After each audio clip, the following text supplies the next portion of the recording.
Hello दोस्तों, नमस्कार। Motivation study के ऑफिशियल यूट्यूब चैनल में आप सभी का स्वागत है। यदि आप CTET, MPTET, REET, Super TET exam की तैयारी कर रहे हैं तो चैनल को सब्सक्राइब कर लीजिएगा। देखिएगा, डिस्कस करेंगे आपका गणित शिक्षण शास्त्र या मैथ्स पेडागोगी के लिए आपका जो गणित की शिक्षण विधियां पूछी जाती है, आपका प्राइमरी जूनियर दोनों पेपर में जो आपका शिक्षण शास्त्र पूछा जाता है उसी का ये एक टॉपिक है। पूरा यह आपका थ्योरी का कॉन्सेप्ट रहेगा, आपको ध्यान से देखना है किस तरह के क्वेश्चंस पूछे जाते हैं। यह सेशन आप अटेम्प्ट करते हैं तो गणित की जो शिक्षण विधियों से संबंधित प्रश्न पूछे जाते हैं वो कभी आपका गलत नहीं होंगे। लाइक कर दीजिएगा और चैनल को सब्सक्राइब करना है। देखिएगा, प्राथमिक या उच्च प्राथमिक स्तर पर गणित की शिक्षण विधियां। अब देखिएगा, गणितीय शिक्षक के लिए प्रमुखतया निम्नलिखित दो विधियों का उपयोग होता है। गणित के टीचर हैं आप तो आपका देखिएगा, गणित को पढ़ाते समय आप आगमन निगमन विधि और आपका दूसरी जो विधि है विश्लेषण संश्लेषण विधि का प्रयोग करेंगे। सबसे पहले समझेंगे आपका आगमन विधि क्या होता है। सभी विषयों की पेडागोगी के लिए बहुत इंपॉर्टेंट है, यह पूरा वीडियो जरूर देखिएगा। देखिएगा, आगमन विधि होता क्या है। आगमन विधि गणित शिक्षा की प्रभावशाली विधि है। इसमें छात्र उदाहरणों द्वारा किसी सामान्य नियम का ज्ञान प्राप्त करते हैं। एक पॉइंट नोट करिएगा, यदि आप नोट्स बनाते चल रहे हैं, आगमन विधि में देखिएगा उदाहरण पहले दिए जाते हैं। ये नोट करिएगा, सबसे पहले आया समझ में। कहाँ लिख रखा है यह मैं बता रहा हूं आपको। इसमें छात्र उदाहरणों द्वारा किसी सामान्य नियम का ज्ञान प्राप्त करते हैं, मतलब आपका समझ में आ चुका होगा आपको उदाहरण से नियम की ओर बढ़ना। आया समझ में। नेक्स्ट देखिएगा, बात करें अर्थात इस विधि में उदाहरणों के माध्यम से किसी सामान्य नियम को निकलवाया जाता है। आया समझ में। स्थूल तथ्यों के आधार पर ही विशेष नियम एवं सिद्धांत प्रतिपादित किए जाते हैं। इस विधि की विशेषता एवं उपयोगिता बताते हुए कुछ शिक्षाविदों के विचार हम जानेंगे कि उन्होंने क्या कहा है। आपका सबसे पहले आपका यंग देखिएगा क्या कहते हैं। यंग के अनुसार स्थूल तथ्यों के आधार पर विशिष्ट से सामान्य की ओर या स्थूल से सूक्ष्म की ओर से नियम निकलवाए जाते हैं। यह आगमन विधि के अंतर्गत आते हैं। देखिएगा, आपका यंग महोदय ने क्या कहा है, बहुत ही इंपॉर्टेंट बात कही है इन्होंने देखिए कहा है कि जो कुछ भी आपका गणित के अंतर्गत आप पढ़ते हैं या सीखते हैं वह आपका क्या है, स्थूल से सूक्ष्म की ओर नियमों की ओर या स्थूल से सूक्ष्म की ओर जो नियम बताएंगे या हम बढ़ेंगे शिक्षण विधियों में वो आगमन विधि के अंतर्गत आएगा। दूसरा पॉइंट नोट करिएगा, पहला आपने नोट किया होगा उदाहरण से नियम की ओर चलना। दूसरे पॉइंट में नोट करिएगा स्थूल से सूक्ष्म की ओर आपका आगमन विधि के अंतर्गत हम बढ़ते हैं। आया समझ में। नेक्स्ट देखिएगा, सेकंड जायसी क्या कहते हैं। देखिएगा, जायसी के शब्दों में आगमन विशेष दृष्टांतों की सहायता से सामान्य नियमों को विधि पूर्वक प्राप्त करने की क्रिया है। आपका विशेष नियम होते हैं, उनसे आप सामान्य नियमों की ओर बढ़ते हैं आगमन विधि के अंतर्गत। नेक्स्ट आता है आपका विद्वान लेडन ने क्या कहा है, जब कभी हम छात्रों के सम्मुख बहुत से तथ्य, उदाहरण या वस्तुएं प्रस्तुत करते हैं, फिर उनसे अपने स्वयं के निष्कर्ष निकलवाने का प्रयत्न करते हैं, यह आपका आगमन विधि के अंतर्गत आता है। क्या किया है, बहुत सारे ऐसे तथ्य हैं जो बच्चों को समझ में नहीं आते हैं, ऐसे उदाहरण आप दे रहे हैं बच्चों को, फिर उनसे उनके स्वयं के विचार, बच्चे क्या उस पर आपका रिएक्शन देते हैं, उनको आप सुन रहे हैं या उनको आप यहाँ पर निष्कर्ष निकलवाने के लिए कह रहे हैं, उनके विचार क्या है। तो यह आपका आगमन विधि का एक प्रमुख भाग है। ध्यान से सुनिएगा, बहुत ही इंपॉर्टेंट रहने वाला है वीडियो। नेक्स्ट है, इस प्रकार आप समझ चुके होंगे आगमन विधि जब अध्यापक प्रयोग करता है तो वह छात्रों को नियमों, सिद्धांतों, परिभाषाओं आदि को पहले से नहीं बताता है, मतलब आपके पहले उदाहरण बताया जाएगा इस विधि में। अब देखिएगा बहुत सारे जो मुख्य सूत्र हैं वो दिए हैं, आगमन विधि का ही भाग है। विशिष्ट से सामान्य की ओर चलना, ज्ञात से अज्ञात की ओर चलना, स्थूल से सूक्ष्म की ओर चलना, यह आपका आगमन विधि के सूत्र होंगे। बात करते हैं आगमन विधि द्वारा शिक्षण कराते समय अध्यापक को निम्नलिखित पदों का प्रयोग भी करना पड़ता है। आवश्यक उदाहरण प्रस्तुत करने पड़ते हैं, उदाहरणों के आधार पर निरीक्षण करना पड़ता है कि जो मैंने उदाहरण दिए हैं वो बच्चों के जीवन में आपका काम आएंगे या नहीं आएंगे। फिर सामान्यकरण या जनरलाइजेशन करना पड़ता है, जो भी आपका उदाहरण दिए हैं वो बच्चों को समझ में आए हैं या नहीं। फिर नियमों की सत्यता बतानी पड़ती है कि यह जो आपका सवाल या प्रश्न हमने दिया है गणित के अंतर्गत वो कितना आपका सही है, उसके लिए नियम बताना। फिर नियमों की सत्यता की पुष्टि करना। आया समझ में? ये आपका आगमन विधि के कुछ भाग है। अब देखिएगा आगमन विधि की प्रक्रिया की बात करें तो आगमन विधि के अंतर्गत 4 प्रक्रियाएं हैं। देखिएगा क्या क्या है। आपका सबसे पहले कुछ विशिष्ट उदाहरण प्रस्तुत करेंगे। फिर मैंने आपसे कहा है कि उदाहरण आपका प्रमुख है आगमन विधि में। निरीक्षण होता है, पुनः उदाहरण दिए जाते हैं और सामान्य नियम आपका बताए जाएंगे और सत्यापन किया जाएगा। आगमन विधि आई होप आपको समझ में आ चुका होगा क्या आपका महत्वपूर्ण है आगमन विधि के अंतर्गत। आया समझ में? अब बात कर लेते हैं, थोड़ा सा आपका रिवीजन होगा। देखिएगा सबसे महत्वपूर्ण बात है आगमन विधि आपका, आगमन विधि के अंतर्गत सबसे पहले आपने क्या सीखा है बताइएगा। आगमन विधि के अंतर्गत हमने सीखा है कि आपका उदाहरण दिए जाएंगे। आया समझ में? उदाहरण दिए जाएंगे, फिर सामान्य नियम बताए जाएंगे। ये बात समझ में आई? कुछ उदाहरण दिए जाएंगे, तथ्य दिए जाएंगे, उनके आधार पर आपका निष्कर्ष निकालना। फिर स्थूल से सूक्ष्म की ओर बढ़ना, विशिष्ट से सामान्य की ओर बढ़ना आपका आगमन विधि के अंतर्गत आता है। ये आपका आगमन विधि है। इतना समझ में आया आपको? चलिएगा देखिए नेक्स्ट आपका बात करें निगमन विधि क्या होता है। बहुत इंपॉर्टेंट, हर एक विषय की पेडागोगी में क्वेश्चन बनता है। देखिए बात करें निगमन विधि होता क्या है। यह विधि आगमन विधि से बिल्कुल विपरीत है। देखिएगा बहुत इंपॉर्टेंट, आगमन विधि में पहले क्या कर रहे थे हम, उदाहरण दे रहे थे, फिर आपका नियम बता रहे थे। अब क्या करेंगे, निगमन विधि में उसका उलट है, विपरीत है। इस विधि में सामान्य नियम से विशेष नियमों की ओर बढ़ेंगे, सूक्ष्म से स्थूल की ओर बढ़ेंगे।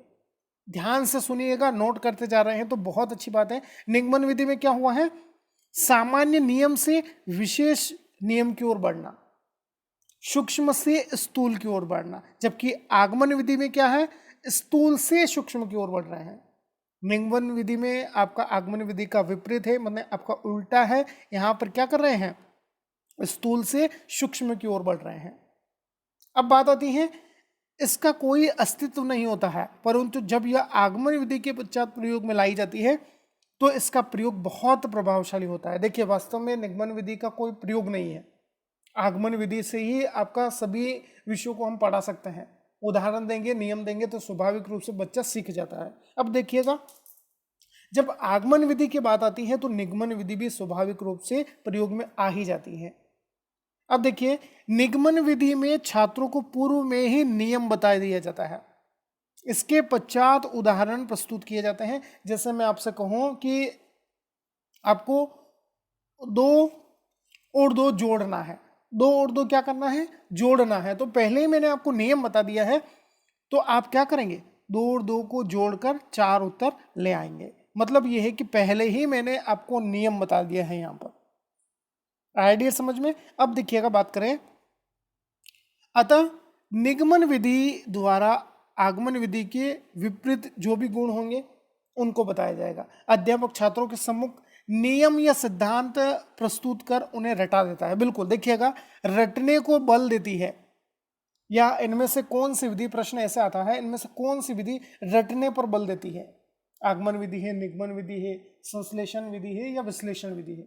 तो आपने देखिएगा थ्योरी पढ़ी है तो बिल्कुल आप सही आंसर लगा देंगे टिक वहां पर, कौन सी विधि होगी बताइएगा।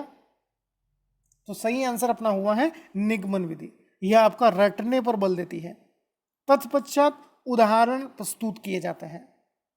इस विधि का प्रयोग देखिएगा, समझिएगा, कहाँ कहाँ होता है? बीजगणित, ट्रिग्नोमेट्री या त्रिकोणमिति, अंक गणित एवं मेंसुरेशन, जहां सूत्रों का प्रयोग अधिक हो वहां किया जाएगा।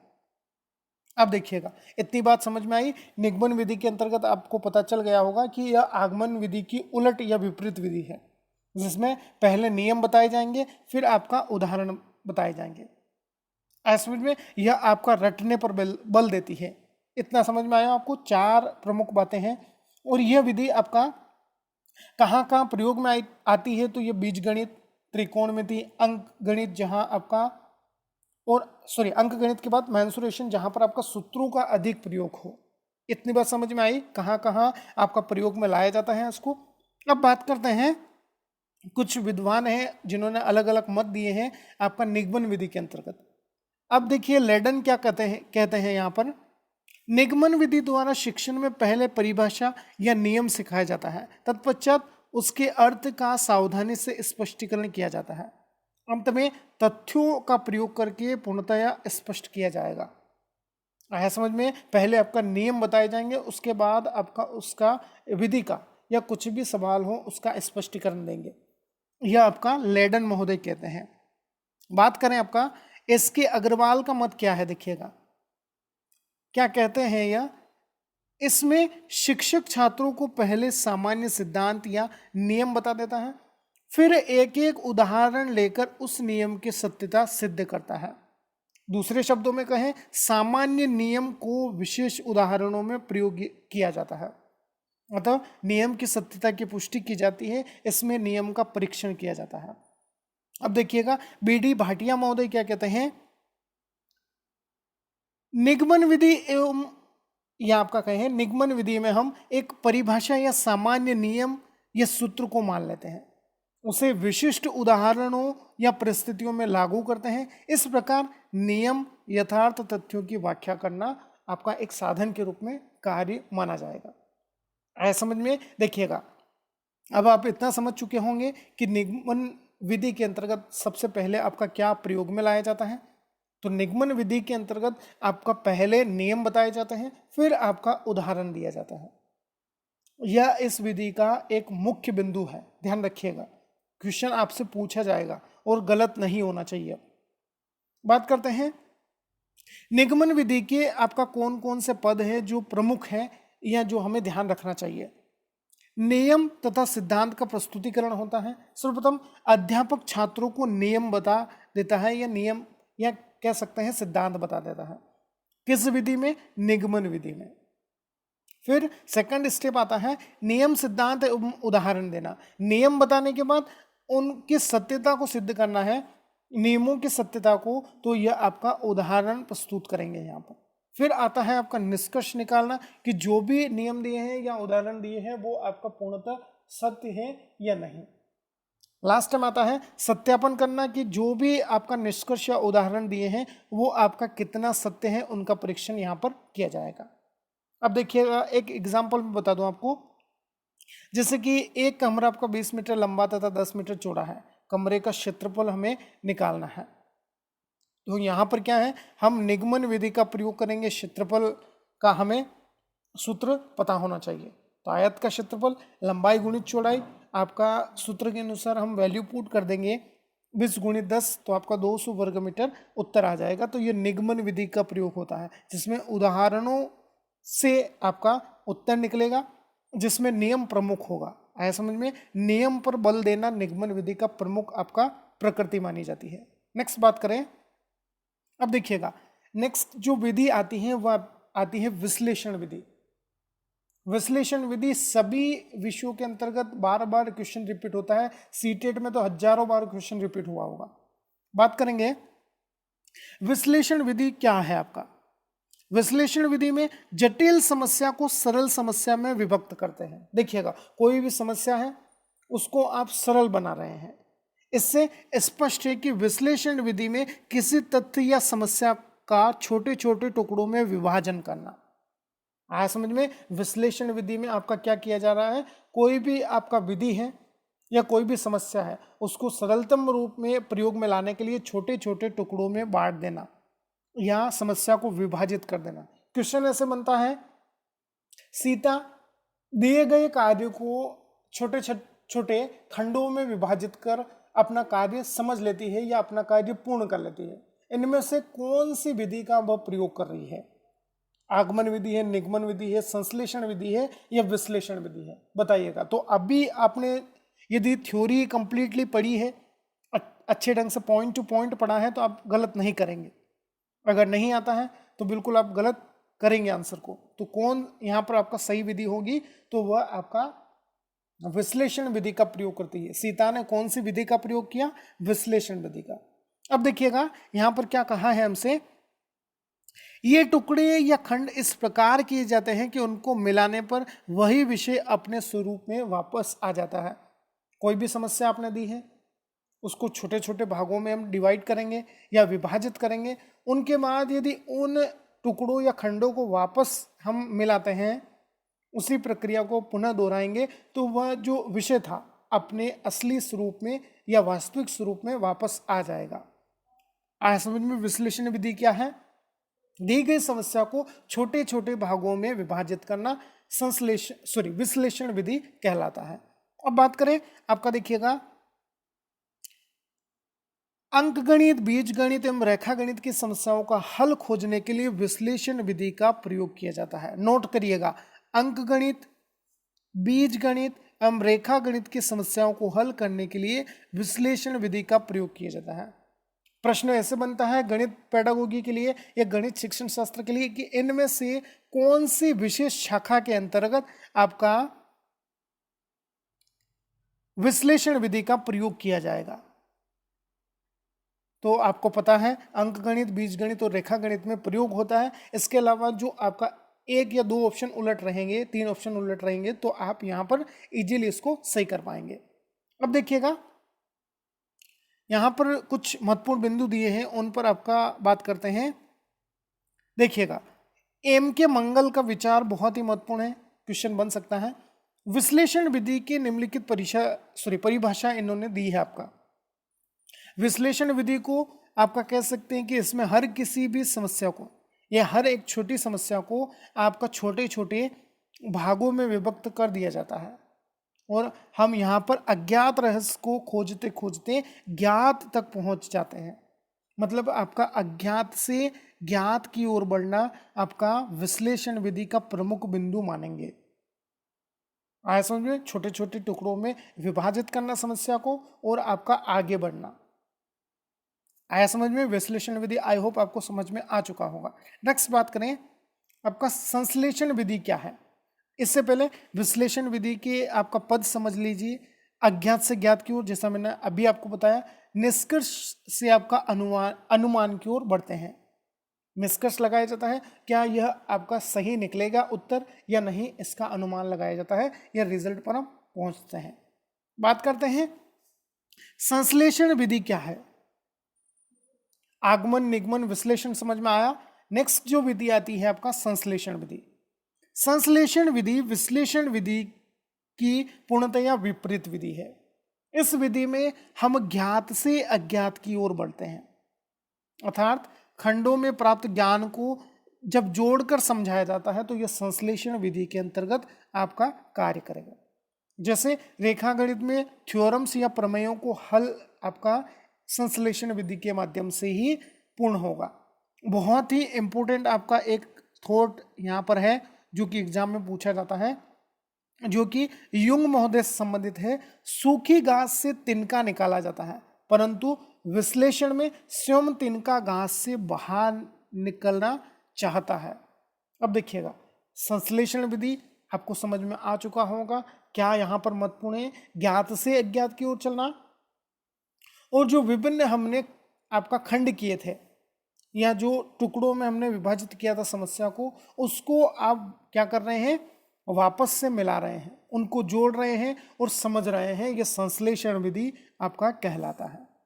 युंग महोदय का यह विचार आप नोट कर लीजिएगा, बहुत ही इंपॉर्टेंट है। कुछ आपका भाग दिए गए हैं, देखिएगा संश्लेषण विधि को समझने के लिए। देखिएगा, समस्या दी है, समस्या को आपने विच्छेद किया है, फिर विश्लेषण किया है, छोटे छोटे भागों एवं तथ्यों को मिलाया है। विश्लेषण माने आपका उसके खंड किए हैं, उसको विश्लेषण करके वापस आपने उन खंडों को जोड़ा है। यह आपका संश्लेषण विधि कहलाता है। अब देखिएगा संश्लेषण विधि के सिद्धांत कौन कौन से हैं। तो देखिए यह विधि आपका विश्लेषण के बाद ही प्रयोग में आएगी, ध्यान रखिएगा, बहुत ही इंपॉर्टेंट है। विश्लेषण विधि के बाद ही संश्लेषण विधि का प्रयोग होगा और इस विधि में अज्ञात से ज्ञात की ओर बढ़ेंगे हम। जैसे एक एग्जाम्पल के हिसाब से देखें, सुरेश ने देखिएगा यहाँ पर एक गाय 500 रुपये में 2% ब्याज की दर से खरीदी है। 3 वर्ष के पश्चात सुरेश को व्यापारी को कितने पैसे देना पड़ेंगे। तो हमें पता है आपका यहाँ पर क्या आपका सूत्र प्रयोग में आएगा, तो ब्याज मूलधन गुणित दर गुणित समय बटा 100। समस्या में मूलधन कितना है हमें पता है 500 रुपये है, ब्याज की दर क्या है 2% है पता है, पैसे कब लौटाने हैं 3 वर्ष के बाद लौटाना। अब व्यापारी को आपका कितने या पैसे या कितनी रकम देनी है तो यह हमें ज्ञात करना है। आया समझ में? इस तरह से इसको हम समझेंगे। अब इस प्रकार से पूरा यहाँ पर हमने ब्याज निकाला है, तो ब्याज निकल कर आता है हमारे पास 30 रुपये। तो टोटली व्यापारी को 3 वर्ष के बाद 530 रुपये देने होंगे। तो विश्लेषण और संश्लेषण विधि में आपने बिल्कुल अच्छी तरह से समझा कि क्या क्या आपका गुण है और क्या क्या इनके दोष हैं। है समझ में? बहुत ही इंपॉर्टेंट विधि है ये। अब बात करते हैं विश्लेषण विधि के गुणों की बात करेंगे। क्वेश्चन बनता है, देखिए यहां से बात करें। विश्लेषण विधि के अंतर्गत आपका यह शिक्षण के अंतर्गत एक क्रियाशील विधि है। विश्लेषण विधि में जैसा मैंने अभी बताया आपको कि सार्थक खंडों में समस्या को बांटा जाता है, तो यह एक गतिविधि आधारित विधि होगी या क्रियाशीलता इसमें रहेगी। इसमें छात्रों को विचार करने का सही अवसर या आपका सही ढंग से विचार करता है बालक। यहाँ पर यह विधि खोज करने की एक प्रभावशाली विधि है। बालक इस विधि के अंतर्गत एक खोजकर्ता या एक अन्वेषक के रूप में कार्य करता है। इस विधि में छात्र जो ज्ञान प्राप्त करता है वह धीरे धीरे प्राप्त करता है, परंतु स्पष्ट ज्ञान प्राप्त करेगा। समस्या है या कोई भी नई समस्या आती है तो उसको आपका पूरी तरह विश्लेषित करके समझेगा बच्चा। अब विश्लेषण विधि के कुछ आपका दोष भी है। इस विधि में देखिएगा अध्यापक को पर्याप्त समय देना पड़ता है कि बच्चे को सुपरविजन भी करना रहता है कि बच्चा जो समस्या दी है उसको सही ढंग से विश्लेषण कर रहा है या नहीं। तो टीचर का ज़्यादा समय बिगड़ेगा यहाँ पर। यह एक कठिन विधि है। बहुत सारे बच्चों को समस्या जब समझ में नहीं आता है कुछ, तो उनके सर से या सर के ऊपर से सब कुछ निकलता है। तो यह निरस्तापूर्ण विधि भी है, इसमें बच्चा ज़्यादा रुचि नहीं लेता है। प्राथमिक स्तर के लिए कोई ज़्यादा प्रभावशाली विधि नहीं है ये। फिर संपूर्ण ज्ञान ठीक प्रकार से आपका उपयोग में नहीं ला पाता है बच्चा। इस विधि के अंतर्गत प्रत्येक विषय का शिक्षण या आपका सभी विषयों के शिक्षण इसमें आपका असंभव है। हाँ समझ में? जहाँ जहाँ से क्वेश्चन बनता है वह चीज़ें हमने डिस्कस की है। अगर अच्छे तरीके से आप समझ रहे हैं तो एक भी क्वेश्चन आपका गलत नहीं होगा। बात करें संश्लेषण विधि के गुणों की बात करें, देखिएगा यह एक मनोवैज्ञानिक विधि है। मंद बुद्धि छात्रों के लिए यह विधि उपयोगी है, परंतु प्रतिभाशाली छात्रों के लिए अनुपयोगी है। क्यों बताना है? मंद बुद्धि बालकों के लिए उपयोगी कैसे होगी यह? तो यहां पर देखिए संश्लेषण विधि के अंतर्गत बात करें आपका कि जो समस्या है वह आपका हमें तैयार मिल रही है। कैसे? यहां पर जो चीजें ज्ञात है उनसे अज्ञात की ओर बढ़ रहे हैं। मतलब पहले ही बच्चे को पता है कि 2 और 2 4 ही होते हैं, तो आपका औसत सीखने वाला बच्चा भी सही कर देगा यहाँ पर। तो यहाँ पर जो प्रतिभाशाली बालक हैं उनके गुणों को यहाँ पर देखा नहीं जाता है, क्योंकि सभी ज्ञात चीजों पर ही बात होती है। आया समझ में? इसमें संक्षिप्त और सुंदर ढंग से प्रस्तुतिकरण होता है, सरल विधि होती है। विश्लेषण विधि की अपेक्षा कम समय लगता है इसमें, क्योंकि सभी आपका ज्ञात चीजें ही आप बच्चों को दे रहे हैं। आज समझ में? नेक्स्ट बात करें, विश्लेषण विधि के कुछ दोष दिए हैं।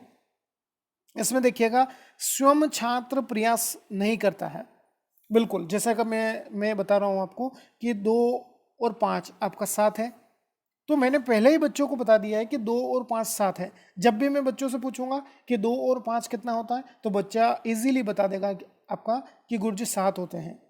तो यहाँ पर बच्चे ने तो खुद से कुछ प्रयास किया नहीं है। तो यहाँ पर ये जो ज्ञान है वो आपका स्थायित्व में भी आपका समस्या पैदा करेगा। आया समझ में? प्रत्येक छात्र के लिए यह कठिन होता है कि बड़ी समस्या को कैसे छोटे तत्वों में आपका विभाजित करें। छात्रों के विचार, तर्क और जो निर्णय शक्ति है वह भी आपका पूर्ण रूपेण विकसित नहीं होती है। यह विधि आपका स्पष्ट नहीं करती है कि जो भी आप सीख रहे हैं वो आप स्थायी रूप से सीख रहे हैं या नहीं। आया आपको समझ में? यह आपको आगमन, निगमन, विश्लेषण और संश्लेषण विधि से संबंधित बहुत ही इंपॉर्टेंट टॉपिक था। आई होप आप समझ चुके होंगे। और देखिएगा, जिन्होंने आपका ध्यान से इसको देखा है, सुना है, उनका कभी भी कोई भी क्वेश्चन वीडियो से संबंधित गलत नहीं होगा। वीडियो आपने पूरा देखा है, इसके लिए धन्यवाद। मिलते हैं एक नए अपडेट के साथ। चैनल पर नए हैं तो चैनल को सब्सक्राइब कर लीजिएगा। सीटेट, रीट, एमपीटेट वर्ग 3 की तैयारी के लिए शेयर करिएगा वीडियो को ज़्यादा से ज़्यादा और सब्सक्राइब कर लीजिएगा। जय हिंद, जय भारत।